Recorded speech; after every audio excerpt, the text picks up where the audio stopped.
Welcome back to Netra's creative hub. ಬನ್ನಿ ಸ್ನೇಹಿತರೆ, ಇವತ್ತು ಪಾಲಕ್ ಸೊಪ್ಪನ್ನು ಬಳಸ್ಕೊಂಡು ಯಾವ ರೀತಿ ಸಾಂಬಾರನ್ನ ಮಾಡೋದು ಅಂತ ಈ ವಿಡಿಯೋದಲ್ಲಿ ನೋಡೋಣ. ಅರೆ, ಇಲ್ಲಿ ನೋಡಿ, ಹಸಿರು ಬಣ್ಣದ ಸಾಂಬಾರ್ ಕುದೀತಾ ಇದೆ. ಮೇಲೆ ಸಾಸಿವೆ, ಜೀರಿಗೆ, ಒಣಮೆಣಸು, ಕರಿಬೇವು, ಒಗ್ಗರಣೆ. ಈ ಶಬ್ದ ಕೇಳ್ತಿದೆಯಾ? ಅದೇ ನಮ್ಮ ಸಾಂಬಾರ್ ಸಕ್ಸಸ್ ಸೌಂಡ್. ಇದೀಗ ಗ್ಯಾಸ್ ಆಫ್ ಮಾಡಿ ಒಮ್ಮೆ ಚೆನ್ನಾಗಿ ಕಲಸಿ ಬಿಸಿ ಬಿಸಿ ಅನ್ನಕ್ಕೆ ಹಾಕಿದ್ರೆ ಸಾಧಾರಣ ಊಟವು ರಾಜಭೋಜನ ಆಗುತ್ತೆ, ಗ್ಯಾರಂಟಿ. ನಿಮಗೂ ಈ ಆರೋಗ್ಯಕರ ರೆಸಿಪಿ ಇಷ್ಟ ಆಯ್ತಾ ಸ್ನೇಹಿತರೆ? ಆದರೆ ಲೈಕ್ ಮಾಡಿ, ನಿಮ್ಮ ಸ್ನೇಹಿತರಿಗೆ ಶೇರ್ ಮಾಡಿ ಹಾಗೂ ಸಬ್ಸ್ಕ್ರೈಬ್ ಮಾಡೋದನ್ನ ಮಾತ್ರ ಮರಿಬೇಡಿ ಅಂತ ಹೇಳ್ತಾ, ಇತ್ತೀಚೆಗೆ ನಾವು ಏನೇ ತಿಂದರೂ ದೇಹಕ್ಕೆ ಶಕ್ತಿ ಕೊಡುವ ಅಡುಗೆ ಮಾತ್ರ ಮರೆತು ಹೋಗ್ತಾ ಇದ್ದೀವಿ. ಆದರೆ ಸ್ನೇಹಿತರೆ, ಈ ಒಂದು ಸಾಂಬಾರ್ ದೇಹಕ್ಕೆ, ಮನಸ್ಸಿಗೆ, ಆರೋಗ್ಯಕ್ಕೆ ತುಂಬಾ ಒಳ್ಳೆಯದು ಅಂತಾನೆ ಹೇಳ್ಬಹುದು. ಪಾಲಕ್ ಸೊಪ್ಪು ಅಂದ್ರೆ ಹಸಿರು ಬಂಗಾರ ಅಂತಾನೆ ಹೇಳ್ಬೇಕು. ಇದರಲ್ಲಿ ಇರುವ ಐರನ್ನು, ವಿಟಮಿನ್ಸು ದೇಹಕ್ಕೆ ಶಕ್ತಿಯನ್ನ ಕೊಡುತ್ತೆ. ಮಕ್ಕಳಿಂದ ದೊಡ್ಡವರಿಗೆ ಎಲ್ಲರಿಗೂ ತುಂಬಾ ಉಪಯೋಗ ಅಂತಾನೆ ಹೇಳ್ಬಹುದು. ಹಳ್ಳಿ ಕಡೆ ನೋಡಿದರೆ ಪಾಲಕ್ ಸೊಪ್ಪಿಲ್ಲದೆ ಊಟವೇ ಇಲ್ಲ. ಆದರೆ ಇವತ್ತು ನಾವು ಮತ್ತೆ ಅದೇ ಆರೋಗ್ಯಕರ ಪದ್ಧತಿಗೆ ಮರಳ್ತಾ ಇದ್ದೇವೆ. ಮೊದಲು ಪಾಲಕ್ ಸೊಪ್ಪನ್ನ ಚೆನ್ನಾಗಿ ತೊಳೆದು ಮಣ್ಣು, ಧೂಳು ಏನೂ ಇರದ ಹಾಗೆ ಸ್ವಚ್ಛ ಮಾಡಿಕೊಳ್ಳಿ. ನಂತರ ಸಣ್ಣಗೆ ಕತ್ತರಿಸಿ ಇಟ್ಕೊಂಡು ಈಗಾಗಲೇ ಕುಕ್ಕರಲ್ಲಿ ಬೇಯಿಸಿದ ಬೇಳೆಯ ಜೊತೆ ಸೊಪ್ಪನ್ನು ಹಾಕಿ ಸ್ವಲ್ಪವೇ ಕುದಿಸಬೇಕು. ಅಂದರೆ ಬಣ್ಣವೂ ಉಳಿಯುತ್ತೆ, ಪೋಷಕಾಂಶವೂ ಉಳಿಯುತ್ತೆ. ಇದೀಗ ಸಾಂಬಾರಿಗೆ ಜೀವ ಕೊಡುವ ಸಮಯ ಬಂದಿದೆ. ಒಗ್ಗರಣೆ ಮಾಡುವುದು. ಸಾಂಬಾರಿಗೆ ಬೇಕಾಗುವಷ್ಟು ಎಣ್ಣೆಯನ್ನು ಹಾಕ್ತಾ ಇದ್ದೀನಿ. ಎಣ್ಣೆ ಕಾಯೋದಕ್ಕೆ ಬಿಡಬೇಕು.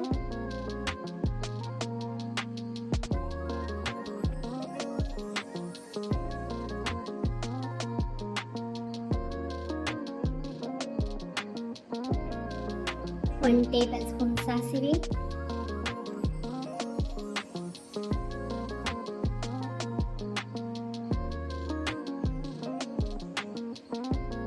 ಒಂದು ಟೇಬಲ್ ಸ್ಪೂನ್ ಜೀರಿಗೆ,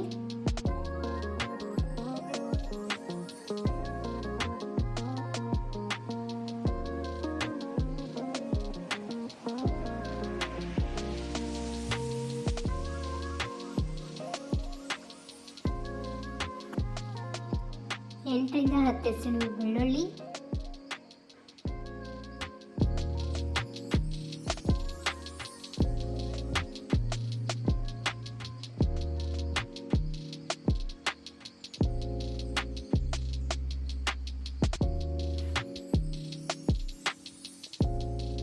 ಹಾಗೆ ಕರಿಬೇವನ್ನು ಹಾಕ್ತಾ ಇದ್ದೀನಿ. ಚೆನ್ನಾಗಿ ಫ್ರೈ ಆದಮೇಲೆ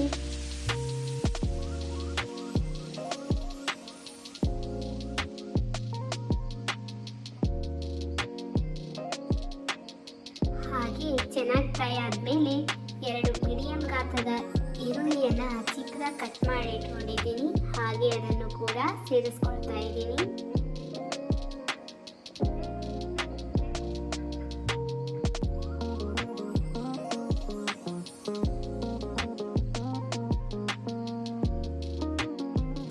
ಹಸಿ ವಾಸನೆ ಹೋಗೋವರೆಗೂ ಚೆನ್ನಾಗಿ ಫ್ರೈ ಮಾಡ್ಕೋಬೇಕು.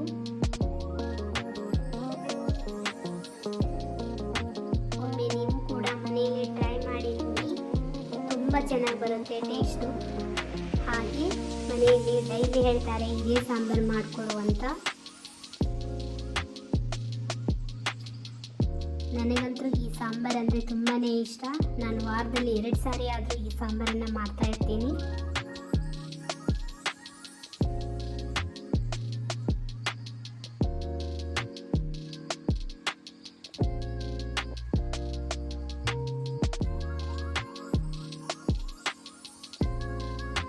ಹಾಗೆ ಚೆನ್ನಾಗಿ ಫ್ರೈ ಆದಮೇಲೆ 2 ಮೀಡಿಯಂ ಗಾತ್ರದ ಟೊಮೊಟೊವನ್ನು ಹಾಕ್ತಾ ಇದ್ದೀನಿ. ಈ ಟೊಮೊಟೊ ಸ್ಮೂತ್ ಆಗಬೇಕು, ಅಲ್ಲಿವರೆಗೂ ಚೆನ್ನಾಗಿ ಫ್ರೈ ಮಾಡ್ಕೋಬೇಕು.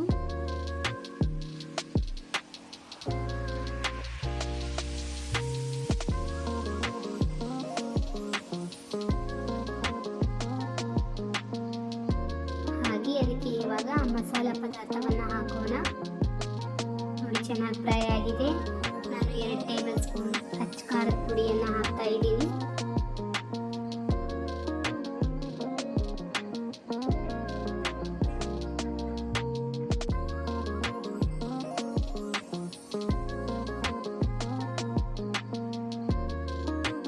ಹಾಗೆ ಸ್ವಲ್ಪವೇ ಅರಿಶಿನ,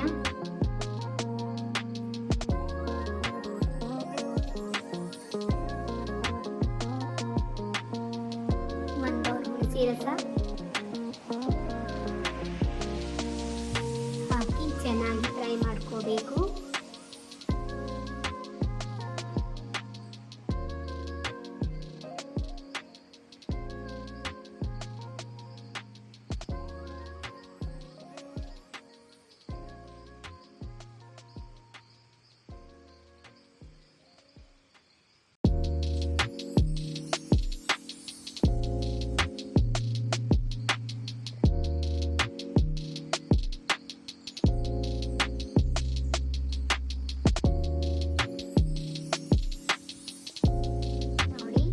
ರುಚಿಗೆ ತಕ್ಕಷ್ಟು ಉಪ್ಪನ್ನು ಹಾಕ್ತಾ ಇದ್ದೀನಿ.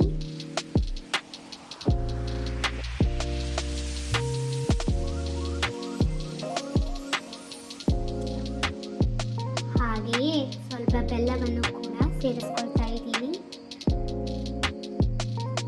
ಹಾಗೆಯೇ ಕುಕ್ಕರಲ್ಲಿ ಬೇಯಿಸಿದಂತಹ ಬೇಳೆ ಮತ್ತು ಸೊಪ್ಪಿಗೆ ಮಾಡಿದಂತಹ ಒಗ್ಗರಣೆಯನ್ನು ಹಾಕೊಳ್ತಾ ಇದ್ದೀನಿ.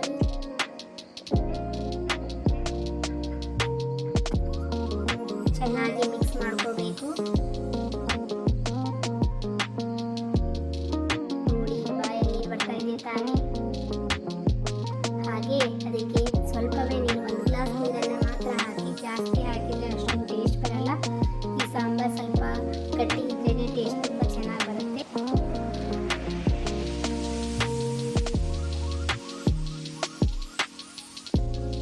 ಹಾಗೆ ಸ್ವಲ್ಪ ಸಾಂಬಾರ್ ಮಸಾಲವನ್ನು ಹಾಕಿ ಕುದಿಯೋದಕ್ಕೆ ಬಿಡ್ತಾ ಇದ್ದೀನಿ.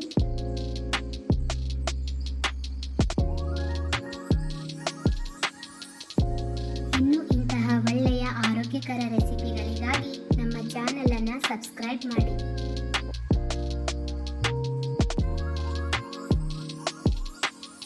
ಇವಾಗ ಹೇಳಿ ಸ್ನೇಹಿತರೆ, ಈ ಸಾಂಬಾರಿಗೆ ರೊಟ್ಟಿ ಬೇಕಾ ಅಥವಾ ರೈಸ್ ಬೇಕಾ?